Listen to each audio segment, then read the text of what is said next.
This guy, can you believe it? He kind of stretches the truth from time to time. My goodness, I don't believe him for a second. Ken, I don't know what your problem is. Dude, the Autel EVO 2 is fucking... What's good, everyone? Producer Paul here, and you're watching OriginaldoBo. And today we're going to be breaking down the EVO 2, the camera quality, the flight characteristics, the application, the battery life, and lastly, the controller. We're talking the good, the bad, and the ugly of this drone. I'm going to give you my first impressions of somebody who's never flown an EVO 2 before, never even flown an Autel drone. I started off on DJI. And if you're new here and you like this drone and tech type of content, feel free to subscribe because Ken can use all the extra help he can get. Thank you, and no, the video stays. Today we're gonna start with the bad because I want to leave a good taste in your mouth when I get to all the good stuff that is about this drone.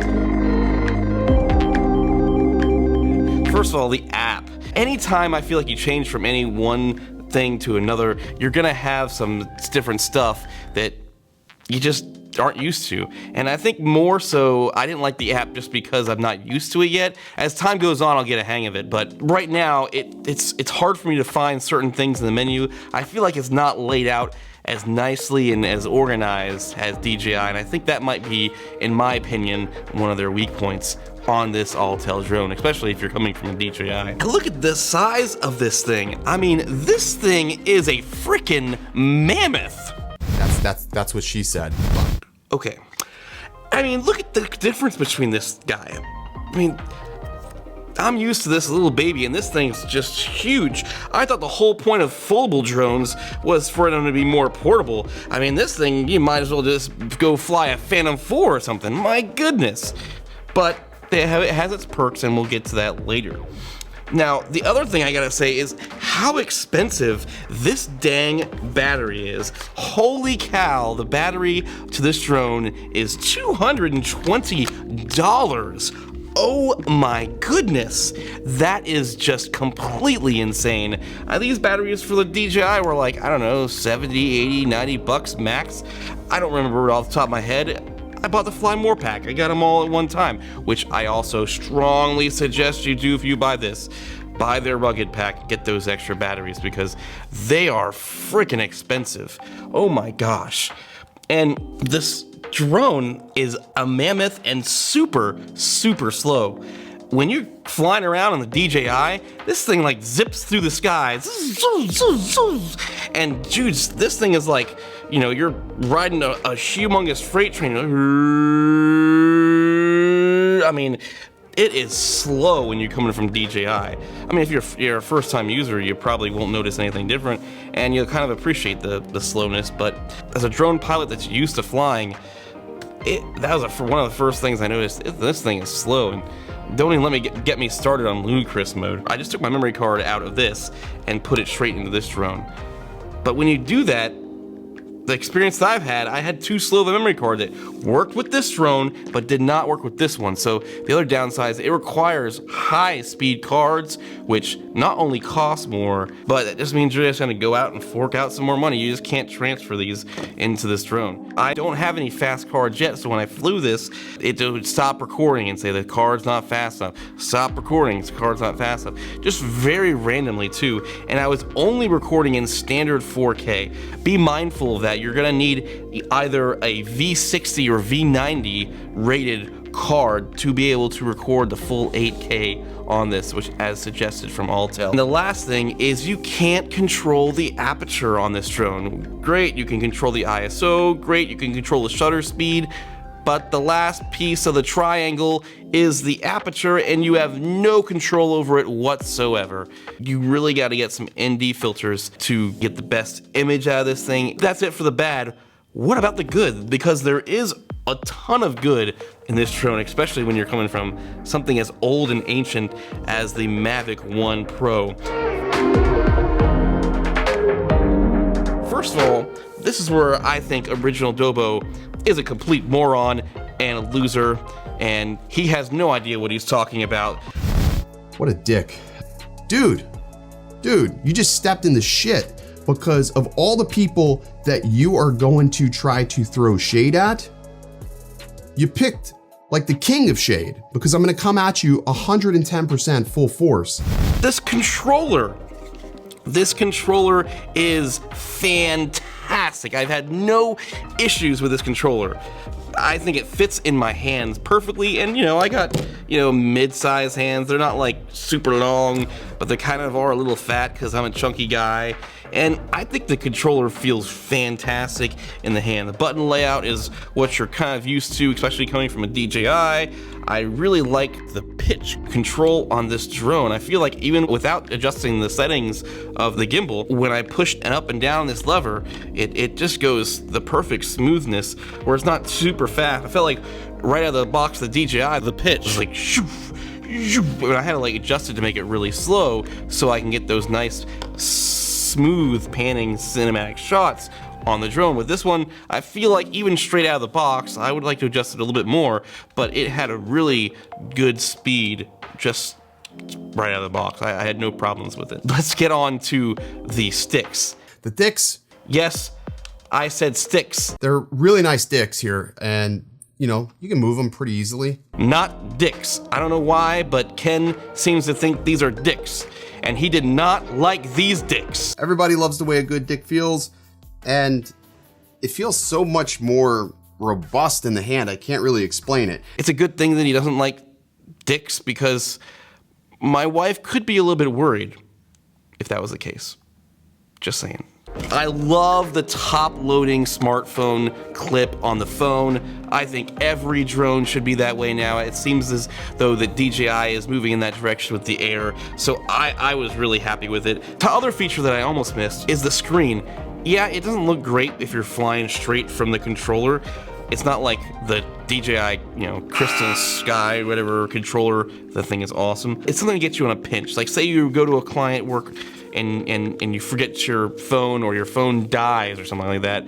You're like, oh great, now I can't fly my drone, or I gotta go find a battery backup, or I gotta charge it for a little bit and pray that I get enough battery to get through the, nope, just pull out this, fly it up, look at the screen that's built into it. It doesn't look the prettiest, but it gets the job done, and it's better than nothing. I think it was a brilliant move on Autel's spot to include that feature. Really, really awesome.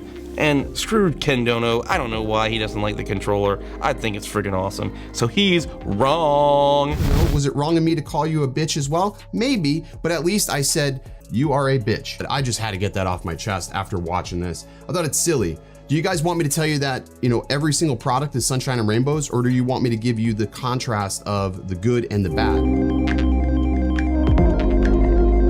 And I think there's no doubt about it that the image quality out of this drone is just way better. It's night and day difference better than the Mavic Pro. When you're flying, you're gonna totally notice. It's so clean and crispy, and I really like the saturation out of this drone. It looks really beautiful. Sometimes I'm known for liking too much saturation, and now that I'm getting a little bit more cinematic in my days and really refining these Sony colors on my cameras, I am starting to appreciate less saturation, but there's still a soft spot in my heart for these nicely saturated cameras, and I think this one has a great looking sensor on it.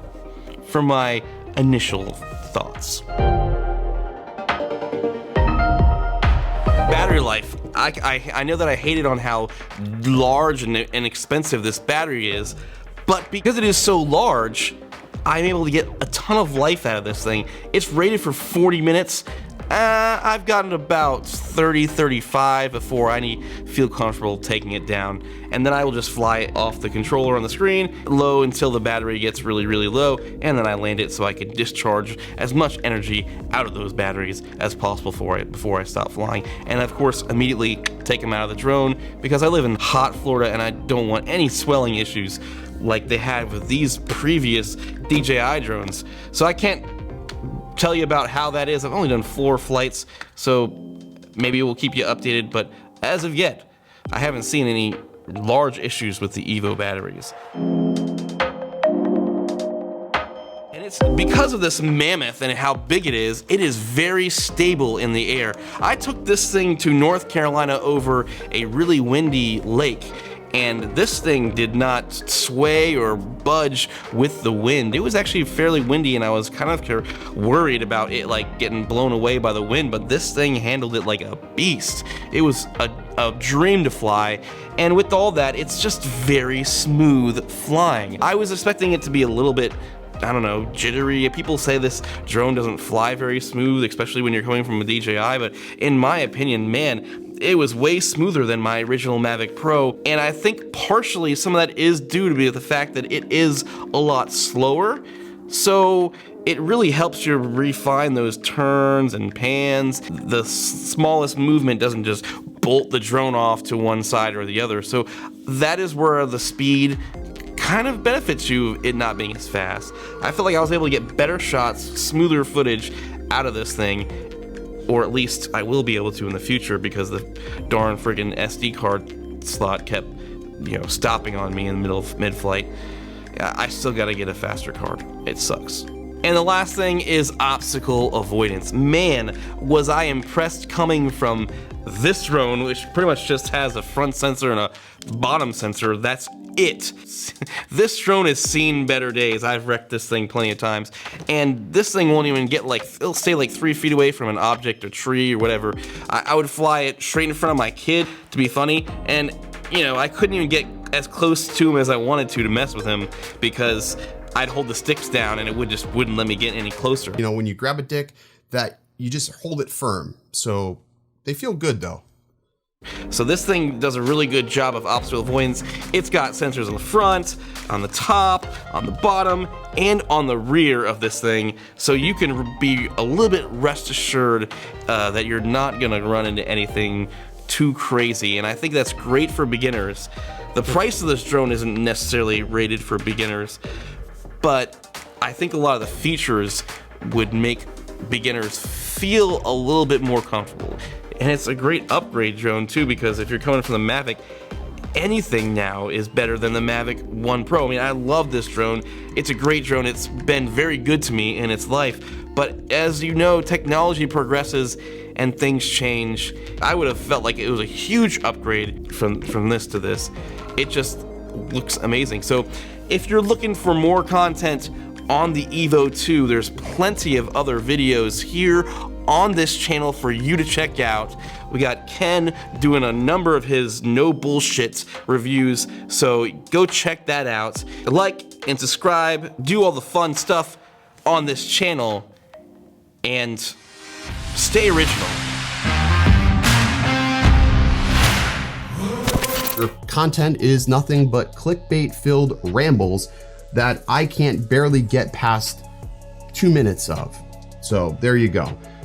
That's what I think of your content, and I don't care what sort of whiplash this video brings towards myself, but I just had to get that off my chest after watching this.